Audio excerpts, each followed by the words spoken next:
Welcome back to the Digital Accessibility Podcast. If you're looking to learn more about the field of accessibility, how to implement it within your role or your company, or to get advice on where to start or see how others have navigated complex issues that you may find along the way, then you're in the right place. I'm honoured to be able to share these insightful chats with thought leaders, advocates and practitioners of digital accessibility throughout this podcast, and I hope you'll find it a useful resource. As always, thank you so much for listening, and I hope you enjoy the chat. Today's guest is someone who brings a really unique and important perspective to the accessibility space. I'm joined by Paul Bepey, a digital accessibility manager at PwC, and has previously worked at organisations like the BBC, Deloitte, and has worked as an independent consultant. Paul's a blind man, but he describes himself as a visual thinker, which I think is a fascinating lens through which to explore accessibility, design, and how we think about digital experiences. So today we're going to talk about Paul's journey, his lived experience, how he approaches accessibility as both a practitioner and a user, and where he sees things going, especially with emerging technologies like wearables and AI. So Paul, welcome to the podcast. Hey Joe, thanks. Lovely to be here. Very, very happy to have you here, and I'm very fortunate that we got to meet each other in person at Global Accessibility Awareness Day. It was that was a really good event. I really enjoyed that. It was because I think the thing is we've been chatting on LinkedIn and stuff for quite a while, and the Accessibility Network is sort of quite small as it were, but it's there are a lot of us, but it's kind of good to sort of meet, put names to faces. And stuff like that, and just sort of do some of that informal networking, chatting, and getting to know each other a bit better. I think it's really invaluable, to be honest. Definitely, and I think that's the thing. That's the reason for things like this, like the podcast. Yeah. It's just sort of getting that message out there and having a general chat, which is obviously what we're planning to do today. But I think it's absolutely. I think at times some people might see it as not a scary topic, but I think you find it where if there's less knowledge of a topic, sometimes people are more reluctant to speak up and say anything about it. They feel like they need to be professors in a certain field. Yeah, and that's one thing that I've often found, and I mean this may well come up in conversation later, but people they would rather sit and say nothing because they feel that something's going to be like be seen as a bit of a sort of a pointless question, a stupid question or whatever. And I think there's this sort of potential opinion going around that people are going to get like shut down by the accessibility sort of professionals or whatever because they put a question out that somebody may seem as kind of like slightly like, why are you asking that? But I would rather somebody came to me with like any question they've got, and because we're all in this for the same reason. We're all trying to do the same thing. We're trying to like enhance, whether it's apps, websites, services, pieces of hardware, whatever. The whole goal of this is to be as inclusive as we can, and just create sort of experiences with as least barriers as possible. Yeah, it's almost like a barrier to entry sometimes, I think, as well, though, isn't there? I think it's tricky. It's absolutely a barrier to entry. So I mean, the thing is, if you create like like let's say for example like an app that's got like an inaccessible front screen, could be the best app in the world once you've got past that, but sorry, you may as well just close the door in my face, because if I can't get if I can't progress from there, then I'm not going to generally bother. And people don't go back after they've had like one bad experience generally, so they'll try something, actually that didn't work, it wasn't a very good experience, so you know what, I'm gonna find their competitor. And I think there was a just being really careful not to mention specific brands and stuff like that, but there was a brand of sort of music hardware who had they also had like what was at one point a really, really good app, and then they did a redesign and completely broke the accessibility. Mm. And I think some of the business has come back now, but in that short term, that that redesign cost them it cost them dearly. I mean, it certainly cost a lot of reputation in the sort of disability sort of sphere, because there were people getting quite vocal about things on social media, so LinkedIn, Facebook. Can't remember whether it was Twitter or whether Twitter had transitioned to X by then, but there were certainly a lot of really unhappy customers who'd invested for quite a few years, and so you're talking some sizable chunks of cash. Yeah. And I remember like one post kind of like stands out to me, and this guy was like, well, you've just completely bricked my system, there's nothing I can do with it now. And they to be fair to them, they did fix those accessibility issues, but it took a long time for that trust to rebuild. And one thing that I would say to people who I'm working with or whatever, it takes an age to build a reputation, but literally 30 seconds to trash it. So you can go building that trust for months, for years, whatever, but the minute you kind of make a substantial mistake, or you maybe, let's say that you don't give accessibility the consideration, you don't set it as like a mandatory or bench point or whatever, the minute you do that, you've potentially opened yourself up to a huge amount of reputational damage, and your trust is completely eroded. Yeah. And it takes a long time to get that back. It does. I think trust is so important. I mean, we are literally having this as a proper just a chat. I've got some questions, so I'll get to those in a second. But that's such a poignant point about trust, because you are putting your life, your experience, your safety at times in the hands of other people. Absolutely. And you really are. has to be.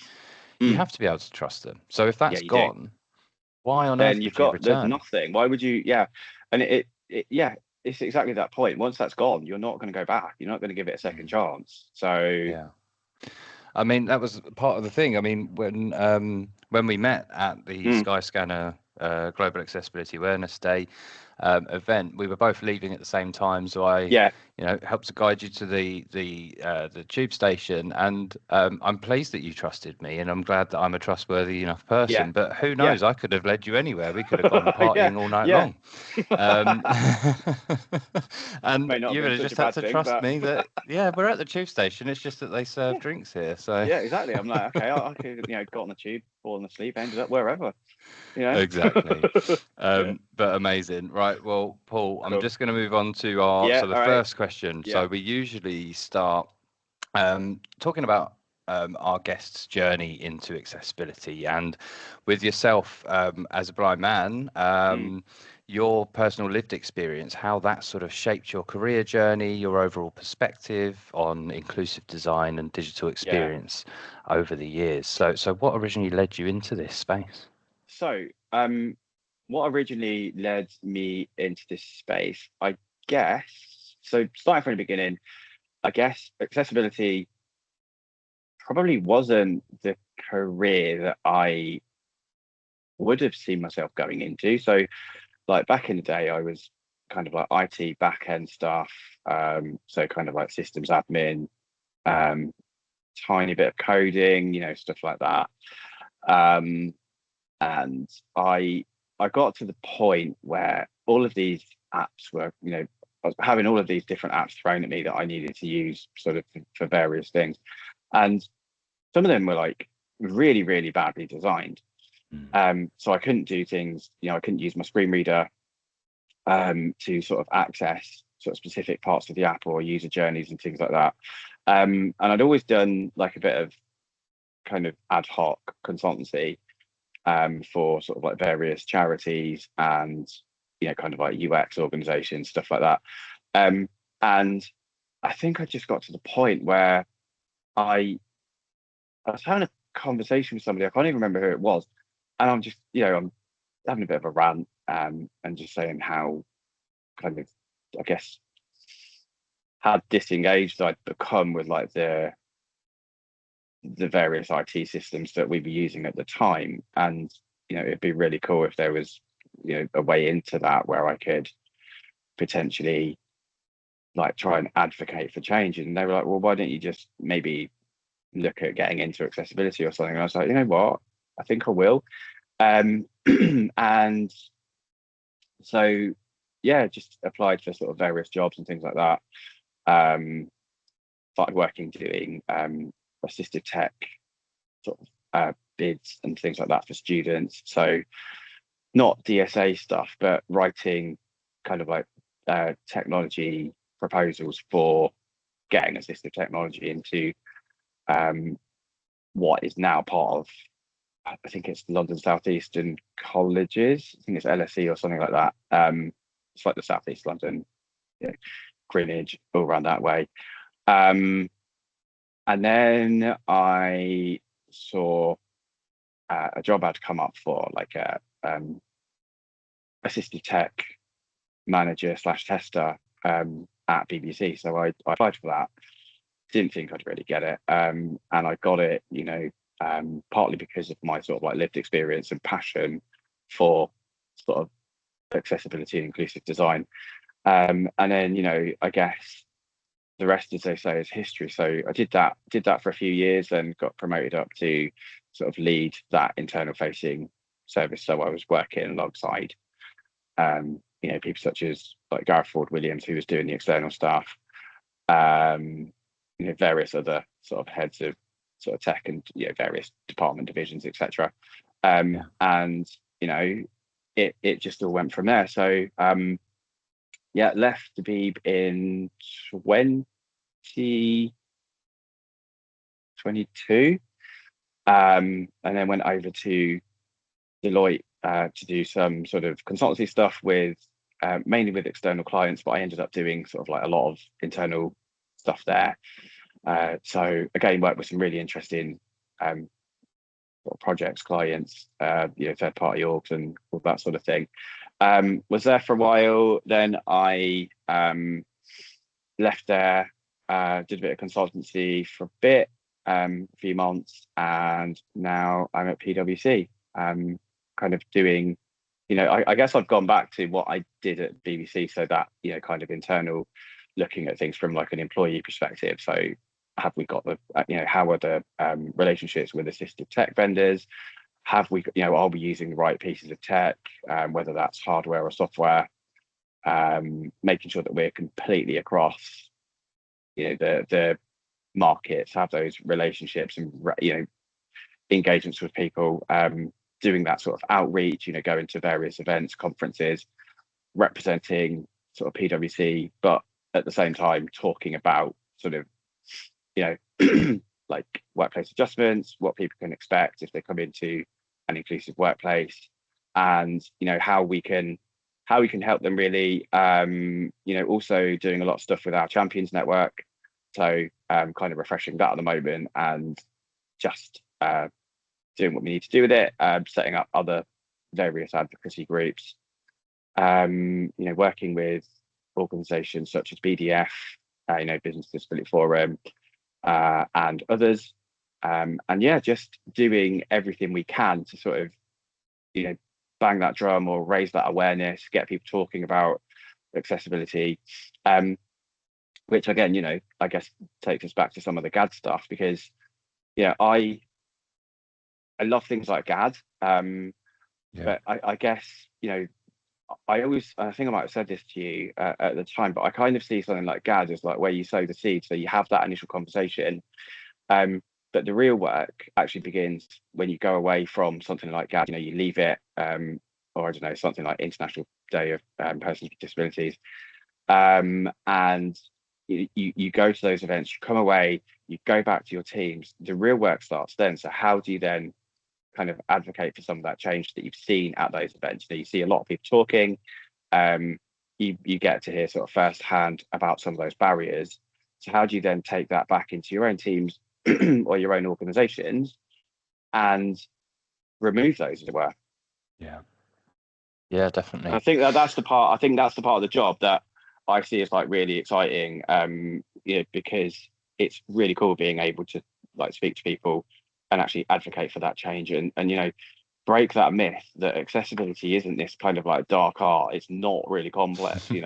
It's if you bake it in from the start, it makes good business sense, and it creates really amazing, well thought out, designed products for everybody, rather than Yeah. doing that retrofit thing at the end. Well, definitely. And then obviously all of the business and the return on investment, all the cost and Yeah, everything yeah, that comes with absolutely. that as well. But I Yeah. think I'm now visualizing you in my mind, Paul, as Professor Snape in the new Harry Potter. Oh yeah, Um, I'm going to be across one of those kind of like those drama adaptations. Just yeah, I'll I now I would need to. I would love. Do you know what? I would love to be like somebody like Snape. I don't think I want to be any of the kind of like other professors, because yeah, there's just something about him, right? And I'm just like, I want that attitude. Well, I probably have got that attitude, but let's be honest about it. But there's Professor of the Dark not Arts, that's being oh yeah, that's accessibility. Yeah, it. that's Yeah, it. come on. Well, who knows? For the thumbnail, I Who might just knows? have to try and edit you as Yeah, Snape, and there must be a background somewhere that we can find. there will be. I will, Yeah. and I'll make sure it's all entirely alt text as well for everyone. Yeah, definitely. Brilliant, perfect. Well, I mean, I mentioned that visualizing you as Snape, which brings me quite nicely actually into this On next to the next question. So, question. you've spoken online. I follow you mostly on LinkedIn. I'm not Mm. really the best at. I wasn't ever really involved with Twitter. I'm not very good with X. I left But Twitter yeah, when it became like really toxic. I've got one X account where I created it about 3 or 4 years ago, and I got an email about it the other day actually. And it was when the whole air fryer thing was a real craze, and I decided to create this X account, and I was like, oh, what can I call it? And I was like, oh, I'm going to call it Frying Blind for some reason. It's like, and I got this like email the other day to say like, oh, your account's still there, but you've not used it for a couple of years. And I know what, I'm just going to go into it and I'm going to look at it. Did I do any posts? And I was like, I think I wrote one post, and it was like, that classic "Hello world," yeah. and that was like literally it. So, who knows? Watch this space. I might go, and because I'm really into cooking as well, so I might. Who knows? I might go out and do some of that and put that on there. But anyway, yeah. Sorry, Amazing. I What a kind of went off brand. on a bit of a tangent. Yeah. I love that though. Frying blind. Well, we're Just definitely like, gonna come we're on. gonna link to that in the episode. So now you get loads of followers as well. Yay, You're gonna, and cool. now the pressure's on. That means the pressure's on. I need to actually start posting some content on there. Yeah. I'd love to get involved. We do love an air fryer in Cool. our household. Yay, definitely. Perfect. So yeah, so you have spoken online about being a visual speaker, despite being a blind Yeah, person. So yeah, can you talk a bit about what that means to you personally, how it influences, the way you understand interfaces, layouts, yeah. general user experience, and then those challenges as well? So, this actually all came about from it was back in the day when I was at college. So I was doing I think it was BTEC National, and one of the modules. So you had to basically like write these various kind of apps and programs. I guess they were like programs back in the day, like where it would be, oh, I don't know. I think for like one of our final projects, we had to write this kind of like stop control thing. But before you could actually get to code, you had to sort of design like the interfaces and how the screens would look. I mean, like bear in mind, it was we're talking like in the days of DOS and things like that. So sort of Windows was about, but we're sort of like pre-Windows at this point.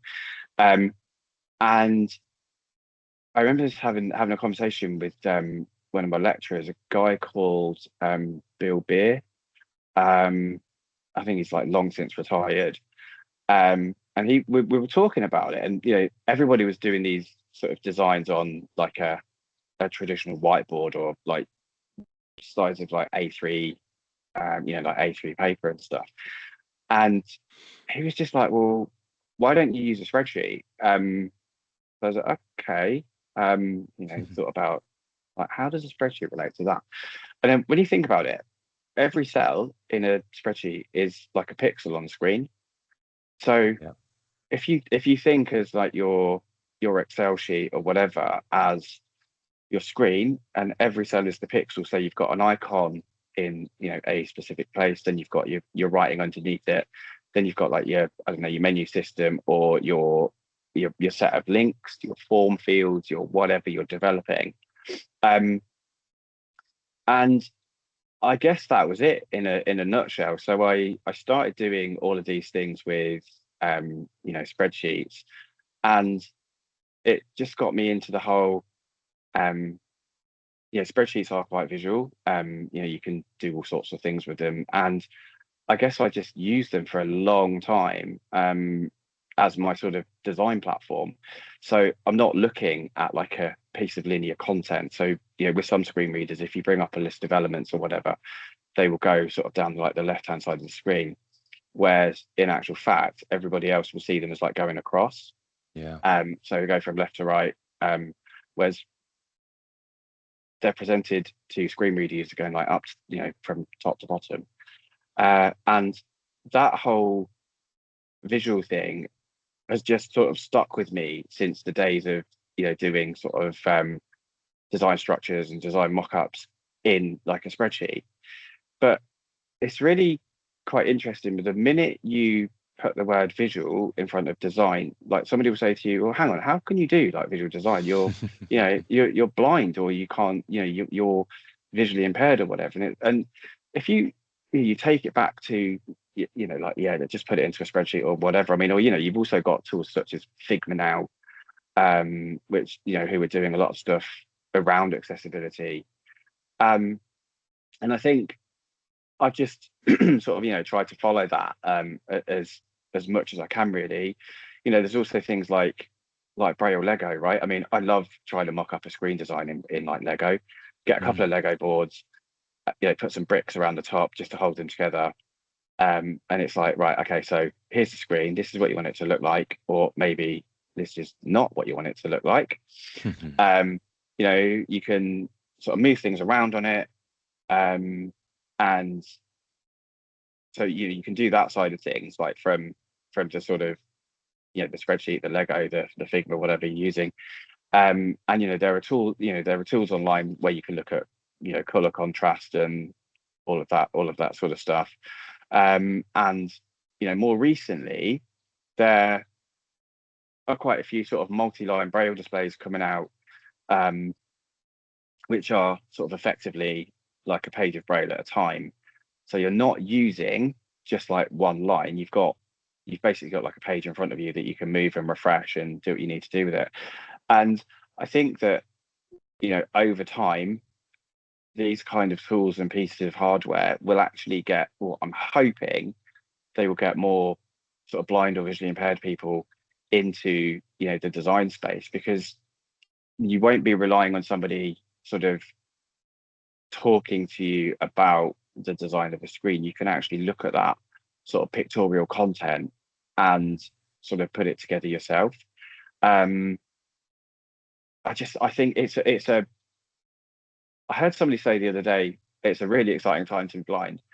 I'm not sure that I'm not I'm not sure that I've got that take on it, but I do think it's a really exciting time to be in the sort of assistive tech, accessibility, inclusive design space, because there are so many tech innovations coming out at the moment. We've obviously got AI as well, and the stuff that you can ask AI to go away and sort of describe on, like if anybody sends you like a mock-up of a screen design, is absolutely phenomenal. And that's something that's only going to improve over time. So again, you've got that content, you can manipulate it, you can do what you need to do with it. And I do think it's a really, really exciting time to be in this space. But yeah, going back to the visual design thing, I mean, if it weren't for you know um Bill, kind of like my lecturer, talking to me about spreadsheets and stuff like that, I kind of wonder, would I have ever would I have actually got into this space? And I think there's something else that I haven't mentioned. So I was like the first person in Kent to actually go to like a mainstream college having like a visual impairment. Oh, wow. So it was a bit of so I was like literally the first blind person that this guy had taught. May well have even been the first blind person that he'd ever come across. I don't know, but to kind of just go, yeah, but hey, why don't you try this? Because it wasn't like the traditional tried and tested methods. And had I have gone to like a college specifically for visually impaired people, would they have even suggested that, or would it have just been one of those, well, actually, I don't really think that's possible at this time? Yeah. Because I was like potentially the first person to come in and ask that question. But doing it in like an integrated environment, as it were. So you've got myself as like the only sort of blind person in that sort of cohort of what 60, 70 students doing this sort of BTEC National or whatever it was. So I think a lot of it is to his kind of like thinking on his feet really, and coming up with something that works for me. And I guess that's the sort of message that I try and take through whichever workplace I go into. It's not about doing things in a specific way for everybody, so one size doesn't fit all. And it takes it back to that whole kind of like holistic, you design the process, or you design the model that works for somebody around the user as much as you can, and not around this rigid set of processes that are kind of like, well, we can't deviate from this. And I think that in itself like really promotes inclusion, and gets more people into the workplace, into the educational establishment, whatever you're trying to do. And that was like also one of the reasons that I kind of became a school governor like later on in life, because I just wanted to try and pass like some of that experience that I've got back to other people, and show that it's possible to do these things, and it is possible to hit whatever potential you're happy to hit at that time. Yeah, I love that. And then I think, all of the people that I speak to within the accessibility space and beyond it, those that are looking to break into it almost. But yeah, it's that coming together of different perspectives, and it creates innovation. And it is that's the perspective of a sighted man, I'm assuming, letting well, if you try it this way, will that work? And hazarding a guess. I think sometimes it is just, well, give it a go, and then it might. It works. If it stumble across doesn't, we'll something go back to the drawing board, as it were. That's No pun brilliant. intended, but yeah. Or the Lego board. or or whatever, right? But Whatever works. it is about that kind of, well, let's try this. Let's try that, and it is literally about that sort of that trial and error, and trying to find a way of doing things. So I love that. Absolutely loved it. Excellent. And then another, a recent thought, it might not be as recent now, because obviously schedules and things with us being here, there and everywhere to get this to happen. You did a post recently on wearable tech. And I was speaking to a lot of people about wearable tech and the sort of potential it has to assist people as an assistive technology. There's things, smart glasses, voice interfaces, haptics, ambient computing, AI-driven experiences, all of that sort of thing. So for yourself, Paul, where do you see the biggest sort of opportunity, but also risk with those types of emerging technologies? So I love all this sort of stuff, the whole kind of like haptics, the wearables, everything that goes with that. I do think I think one of the main risks that I see around these are, where does your data go? Like, what happens to it? Is it safe? Is it secure? And I think the whole wearables thing could really move on a lot more if there was some kind of guarantees that data was kept in a secure, safe place. And those, it wasn't basically being sold on to anybody for sort of whatever reasons. Currently, I've sort of used smart glasses in the past and stuff like that, and you've got like the Meta ones. There are some new Oakley. I think Oakley have just developed some that work with Meta as well. So you've got Ray-Ban, you've got Oakley. I think there are potentially some others coming out. And one of the things that I loved using those for was navigation. So hey, can you describe what's around me, and it will kind of like tell me if I'm near a shop. Getting it to read the shop sign was a bit hit and miss sometimes.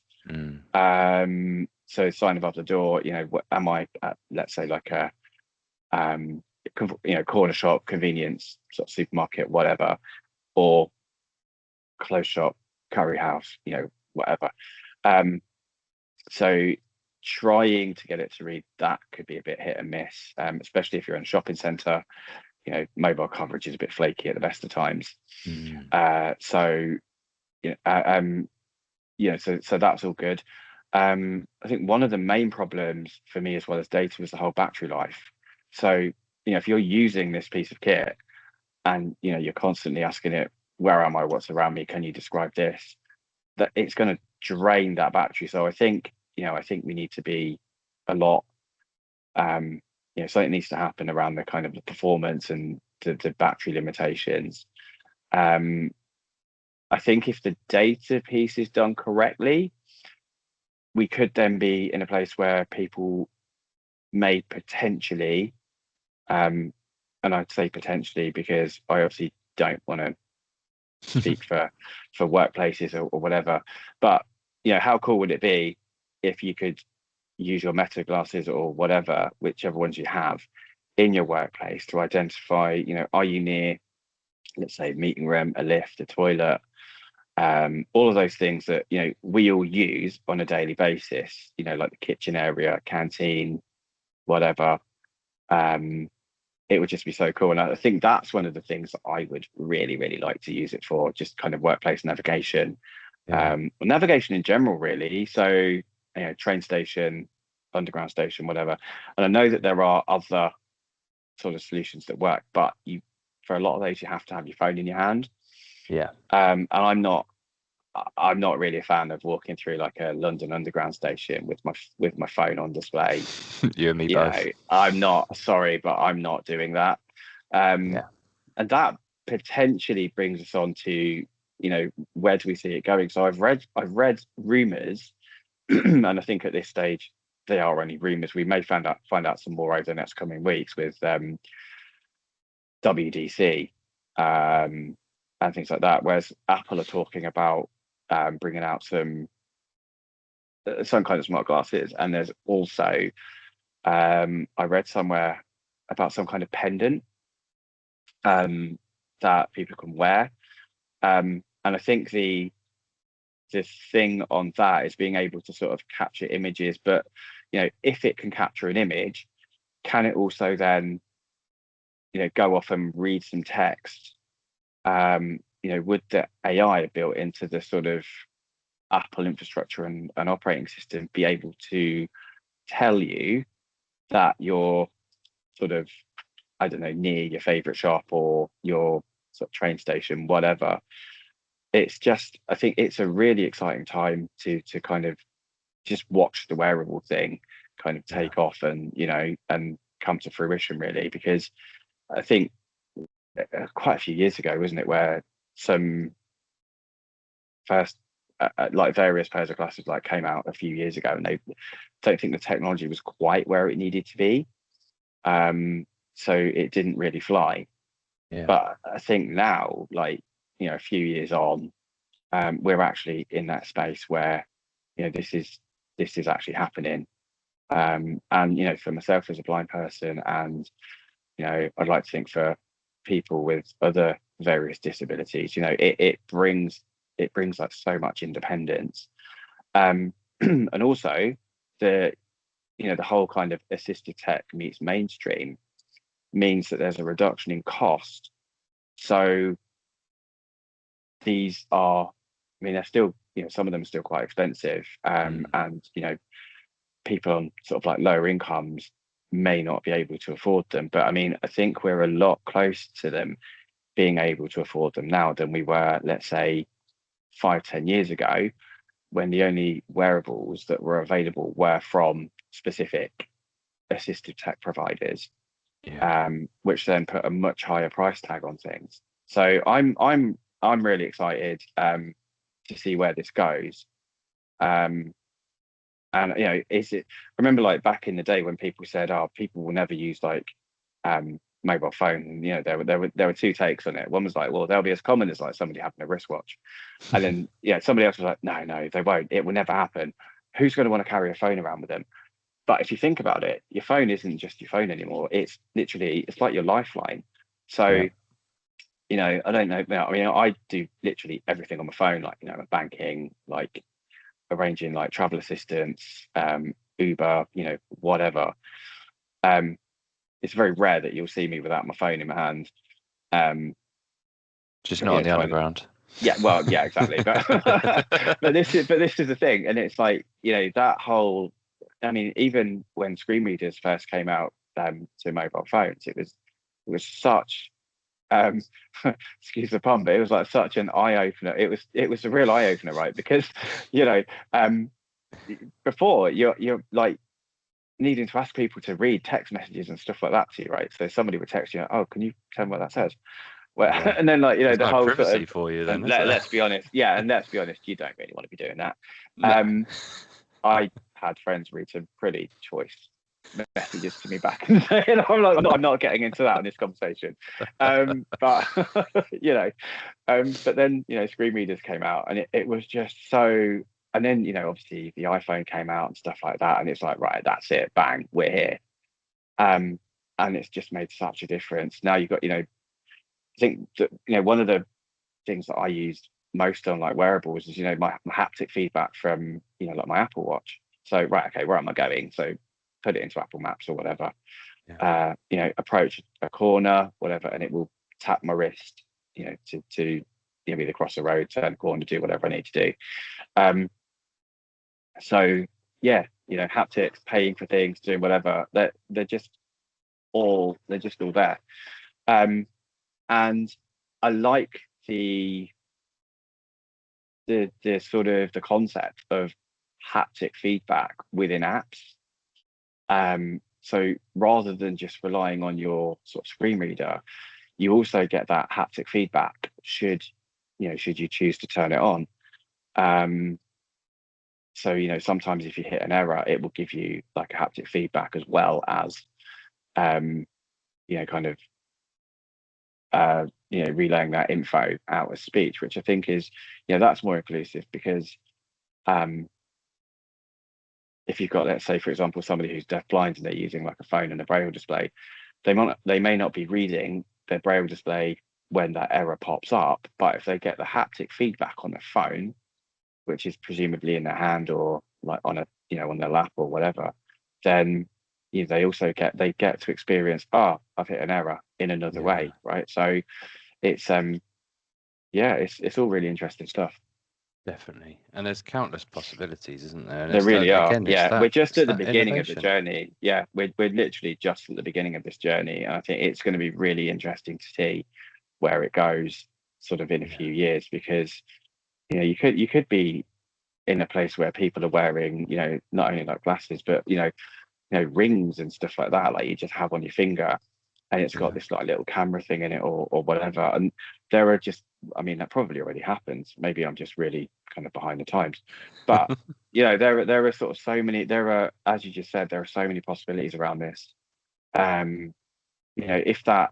If the pendant thing comes off, I mean, could you like imagine just strapping that to the front of a backpack or whatever? And the possibilities are sort of endless with it, really. So I'm yeah, just really looking forward to it and seeing what happens, where it goes. Yeah, amazing.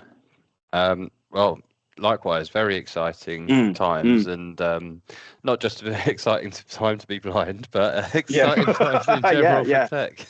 yeah, exactly. And that's the thing. It is a really sort of exciting time. It's an exciting time, for people to be experiencing some of these kind of like tech innovations. Yeah, perfect. Brilliant. Well, so then bringing that into, again, it's that real life stuff. And that's why I love Yeah, these types of conversations, because yeah, obviously I speak absolutely. to Yeah, people that are, working in this space, but may not necessarily rely on technology or yeah, yeah. assistive technology. So from your sort of experience, both working in accessibility from that side, and obviously considering people with a variety of different Mm-mm. needs or disabilities, and then using technology day to day as a screen reader user, Yeah, um, you'll often see that gap between products being either technically compliant and then actually yeah, providing a maybe not so usable experience. Like it's yeah, like, yeah, well, yeah. WCAG says it's good, but I'm telling you it's Well, not. CAG says it's good, but I can't use it. Yeah, well, yeah. Maybe that's a Yeah, well, t-shirt. let's be honest, we've all seen that. Yeah, but where is a t-shirt? Yeah, I'm not wearing it. I should have done. Sorry.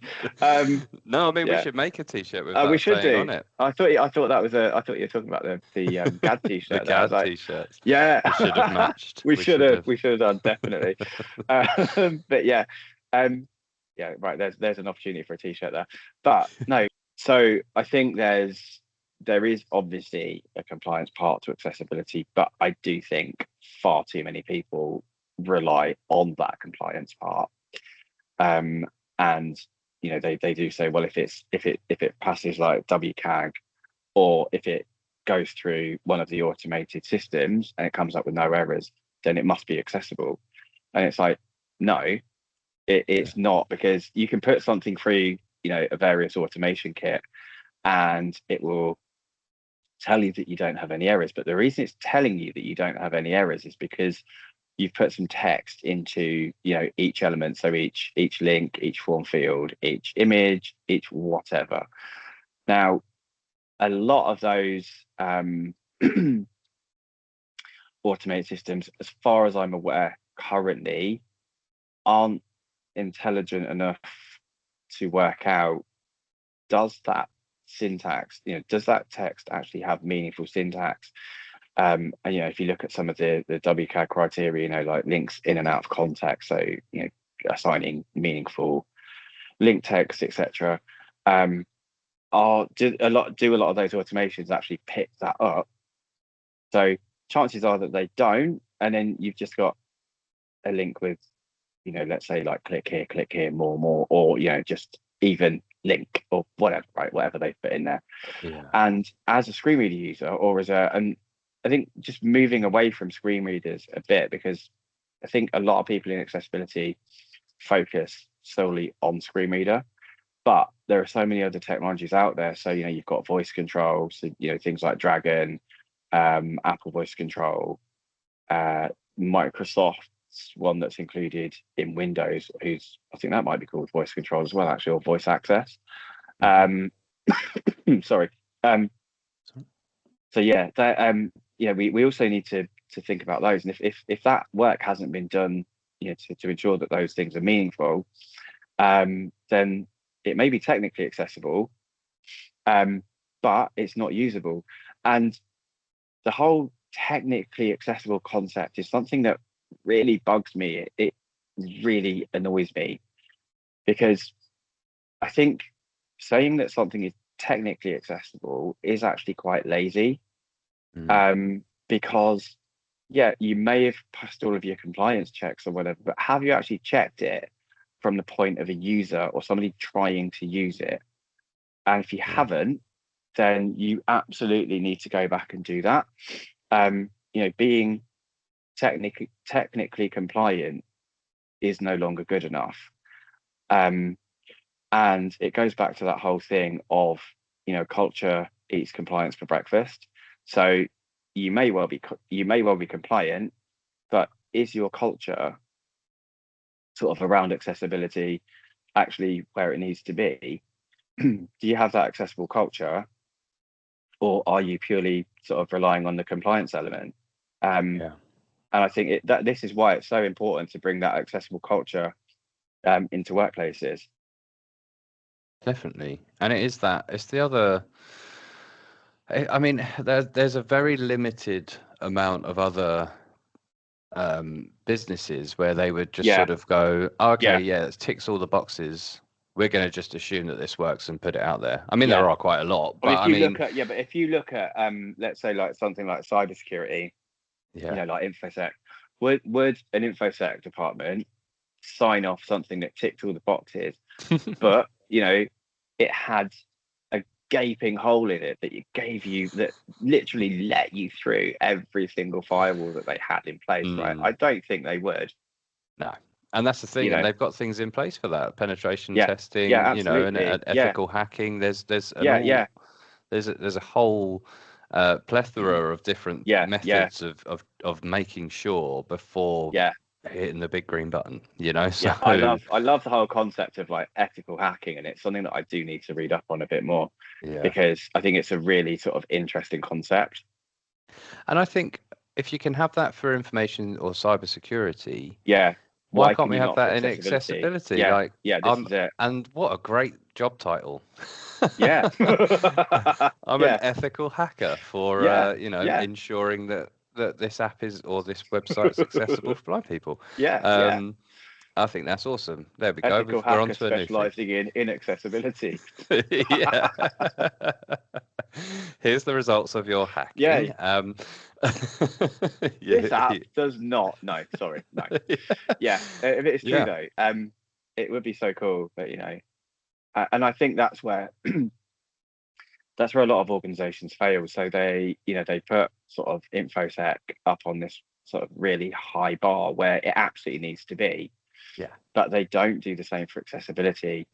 And one of my arguments is that, or one of my sort of points that I've tried to, that I often try and put across to people, is that it doesn't accessibility needs to be treated like the same as you would infosec. So it needs a much higher scoring criteria within sort of procurements or contract awards.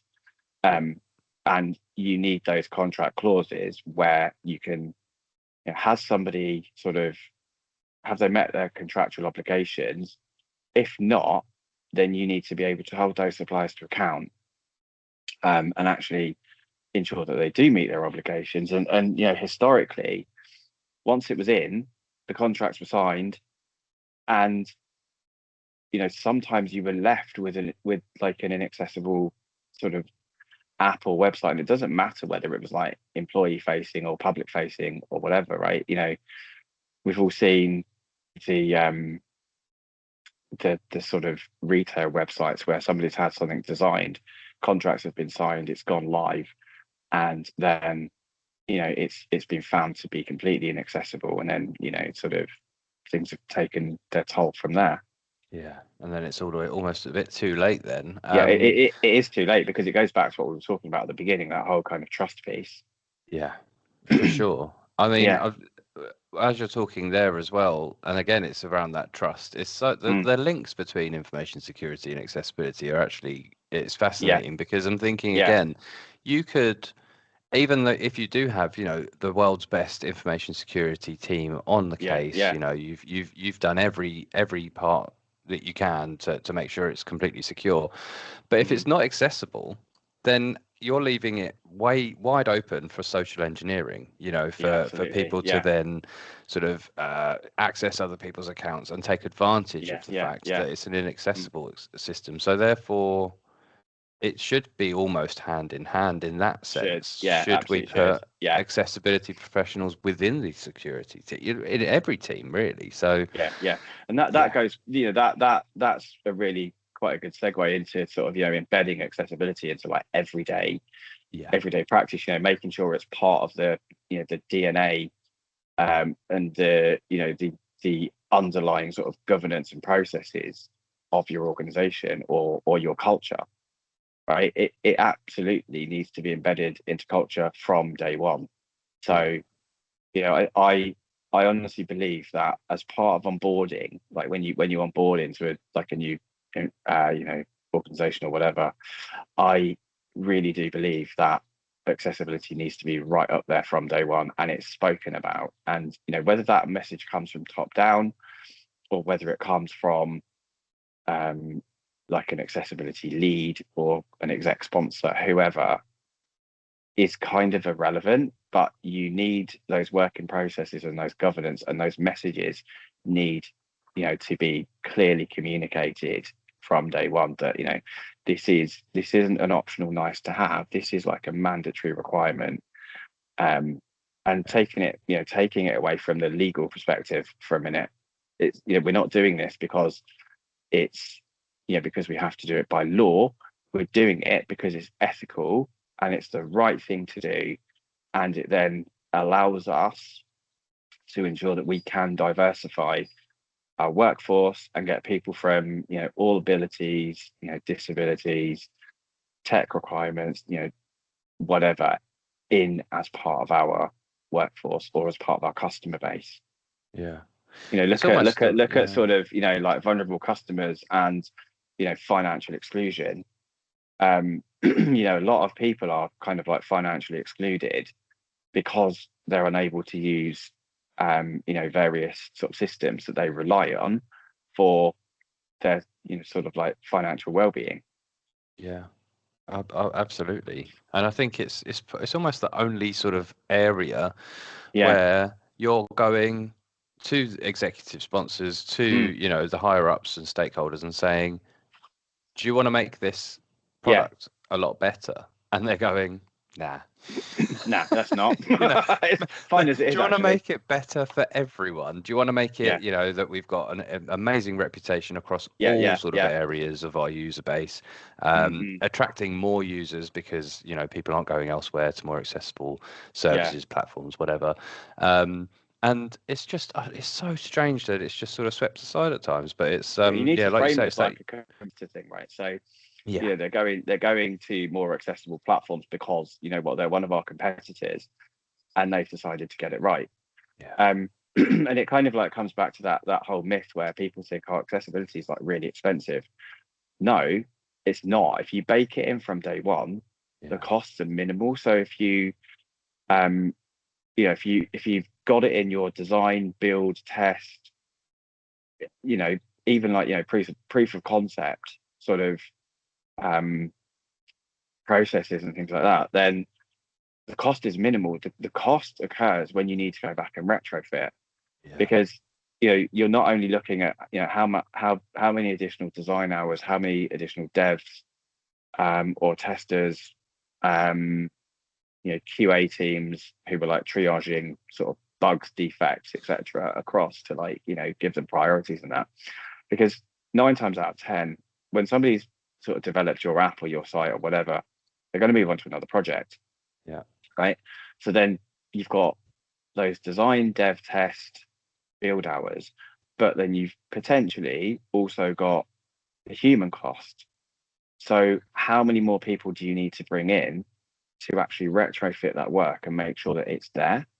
It is. It's and too many times I'm hearing people say, across Europe with the EAA. We almost got through an episode without mentioning it, but we do need to mention it, right? Because it's I mean, there's so many there. I've heard nightmares of companies just saying, well, we're just gonna, do you know what? We've looked at this, we're just gonna take our chances with the fine. But then they're only considering the fine. They're not considering all of those additional costs that are going to come with the retrofit that is mandatory. So definitely. But I wonder, I mean, that's not, I wonder if that's something that also, needs to be pointed out as part of like some educational piece, that as well as the fine, because I know that fines are spoken about in the EAA, but I don't think it specifically mentions anything about those other hidden or additional costs that you may well incur. And it's like, is that a real opportunity to get something in there?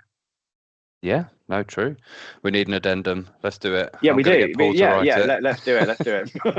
But it's a point though, because if you've got that sort of, people just think, oh well, it's a fine, we'll pay it and then we'll move on. But Yeah. if they look at that human cost, oh, hang on, we're going to need to spin up another team. Mm. And how long does it take to spin up a team? So you've got your recruitment costs, everything that goes with that. There are so many additional things that people aren't even thinking about if they're leaving it out. So, and I think that would be a really, really good kind of like case study as to why do you include accessibility, from the start. Yeah. I mean, that's a really good point. That's a good place for me to try and plug PCR Digital, the work I do as a recruiter as well, with the Yeah, recruitment costs. I mean, we try and yeah, keep them this is as it. low as possible, and Yeah, we yeah. do a good job. Yeah, yeah. So if anyone's looking to hire a team or spin up a team, as Paul's mentioned there, then they know who to reach out to. But that brings me nicely again to our, so the final sort of question before our final thoughts and stuff. Mm, We we've always had a great chat, a great time, talking, in my opinion. yeah, I yeah. hope you've enjoyed it too. Yeah, Um, no, totally. but I always meet people from different backgrounds, experiences, and I just, the only way to really get forward in life is treat people with respect and being Yeah, able to sort of laugh and have that humor. It breaks down barriers. It, breaks the ice in certain it's the scenarios best as well. medicine, And right? definitely. And then I mean, I think there's that part with disability confidence and being, people that Yeah, feel, yeah, oh, I don't know how to communicate with someone that's different from me. And I just see yeah. it the same as any Mate, human just connection. communicate with me the same way as you would anybody else, right? And that is Exactly. so true for everybody else. You know, everybody likes to sort of like laugh and joke and whatever. It Yeah. it honestly, it truly is like the best icebreaker. I mean, I'm like one of these. I, I I'm probably like seen as like really inappropriate sometimes because like I will like I'm that person that will like laugh at somebody if they do something and everyone's like, why did you do that? And I'm like, It was to funny. break. Yeah, it's not because I'm being an idiot or anything like that, or I'm being insensitive. Mm. Sometimes it's a bit of a nervous laugh, right? And then other Yeah. times it's kind of like, actually, you know what, if somebody did that to me, I'd probably find it quite funny and I'd go back and speak to them. And Yeah. it's that whole thing, go into a meeting, be yourself. People talk about, bringing like your whole self to work and stuff like that. And quite a I'm quite a straight talking person. You probably know that already. And so, and you know what? So does everybody else who knows me. Um, Yeah. I'm quite straight down the line. Um, say it as it is, sort of thing. But I also, I love to laugh at like literally anything. We spend a lot of time at work talking to people, doing what we need to do. So why would you want it to be like an unhappy place? Yeah. We spend so many hours of like the working week engaging with different teams, different people. And you know what? We may not get on with everybody, but people people aren't at work to be everybody's friends. You're there to kind of do what you need to do. But just because you may not have the same like opinions or viewpoints as somebody doesn't mean you can't kind of like try and laugh with them, or just be yourself or do whatever. It just makes the day go so much quicker. Definitely. And I guess this isn't to say, I'm not considering people with different Yeah, sensitivities yeah, or yeah. different, No, but no, I me think, neither. but being like light-hearted in things Yeah, and, yeah, and being more comfortable, I think yeah, that yeah. it is I just mean, that, obviously, there you are know, some things that you wouldn't laugh at, kind of like some sensitive topics and things like that, right? It would just yeah, be really inappropriate to do that, and everybody would know that. yeah, Um, but it's just about trying to make people feel comfortable, to try and make yourself feel comfortable. And I think laughter and empathy, right? Empathy is also, I think everybody needs empathy, right? It is so mm, sort of vital in sort of how people come across and what we need to be doing. yeah. Unless you're a psychopath. I Because didn't I they didn't have think you were none. going to call me out. Not you personally. Thanks. Well, We But that's the thing. I mean, even Yeah. you have to have that ability to laugh at Yeah, you yourself, do. and then you can laugh at. I mean, it's like when Yeah. we met up, I was, trying to guide, and you were like, "Joe, can you hold my elbow?" I was like, "I Can you just wanted to do hold that, your mate? hand," Like, yeah. I'm like, where are we going? But it's that, and it's just we laugh at it, and it's there we go. Yeah. It's, And then you just like perfect. learn from that. Yeah. You do, yeah. And it leaves a nicer mark on things, doesn't it? And I think you remember. Yeah, you do. You kind of remember that person that you sort of had a bit of a joke with, or whatever, had a really good time with. And it just kind of goes from there, really. Yeah. Yeah, and it's such an important space. If we are in a room talking about accessibility, of course, there's the sensitivities and there's absolutely, making sure everyone's comfortable, but it's still a time to be human and to connect and have absolutely. some fun. So, yeah, and that was another topic. It's probably a topic for another time because we're slightly running out of time today, Paul. But we'll definitely have another chat. But it was some. I just want to bring it up very quickly is at the Global Accessibility Awareness Day sort of event, there was a section where Jenison Assumption from LinkedIn and the creds, well, one of the founders of GAD, one of the founders of GAD, saying that we talk about all of this stuff in terms of products, services, websites, apps, but it's also about fun. Like gaming. That's such an important part of accessibility as well, and something I want to look into a lot more and have more discussions around. And it's every element of human life, isn't it? Every element of life needs that accessibility component, and which is why it needs to be again in from the start. Yeah, 100%. Perfect. Well, Paul, any final thoughts? Is there anything in particular that's exciting you about the future for accessibility other than what we've discussed? Or I mean, yeah. One of the things that really excites me is just sort of how open and approachable the accessibility community is, and just how sort of, I think in times gone by, like people may have seen it as a bit of a closed group, and I think this is where sort of things such as GAD and the GAD Foundation, various sort of accessibility meetup groups, and the advent of kind of like social media, so LinkedIn especially, where people are able to talk about things like accessibility. It shows it as a more open and approachable community, and I think we're getting like more. We're diversifying, so it's not just people who are disabled who are now working in accessibility. It's sort of people from all walks of life, from all sort of socio-economic backgrounds, from sort of different geographical locations, and I think that's really important, because it actually sort of brings a more sort of human element to it. There's a lot of stuff happening. The wearable stuff's really exciting me. I'm definitely going to be glued to WWDC when it's available, because I just want to know what's coming up in this space. I think there's so many things that are going to happen over the next few years. I think and I think the thing to maybe sort of remember and keep in mind is that we're going to see a lot of these things develop at pace, whereas previously they may not have developed at such like a pace as they are at the moment. But I do think things are going to start happening at pace, and I just think it's a really, really exciting time to actually be in this field.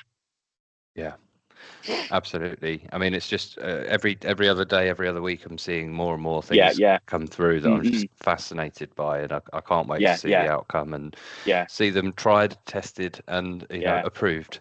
I was listening to something the other day actually that it was a podcast, and they were talking about a new piece of Braille kit that was coming out. So it's like a Braille kind of note taker thing, and they've sort of done away with some of the buttons that would potentially be used for like cursor manipulation, and they're talking about like, I think they refer to it as like cell-based gestures.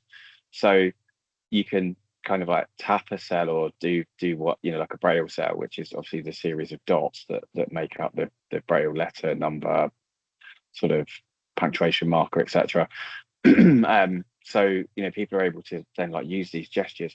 I haven't seen it, but I am hoping to see it, because it's, again, it's like another sort of like enhancement with technology, and I just think it's going to be quite interesting.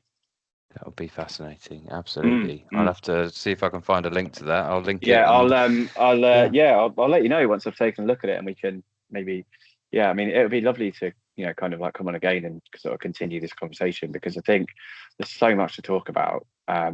We could talk about this for absolutely ages. Yeah, as long as people are listening, we'll keep this is waffling. it. Yeah, totally. Yeah. Love it, Paul. Cool. Well, as always, such a huge pleasure to talk to Yeah, you. cool. And Cheers, Joe. And you. I just hope I'm sure that the listeners will love this as well. I'll share it out there far and wide, and yeah, that's great. Excellent.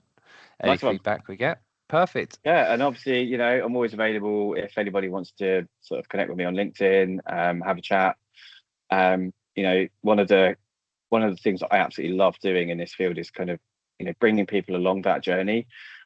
So, whether it's the start of your journey, whether you're kind of like halfway through and you're just looking to find out, something about, a bit of lived experience, or, potential ideas of doing something, more than happy to talk to people all the time. So yeah, feel free to connect, send me a message, whatever. It's about sort of raising that awareness, educating people, bringing people along that journey, which I guess is one of the reasons that I got into accessibility in the first place.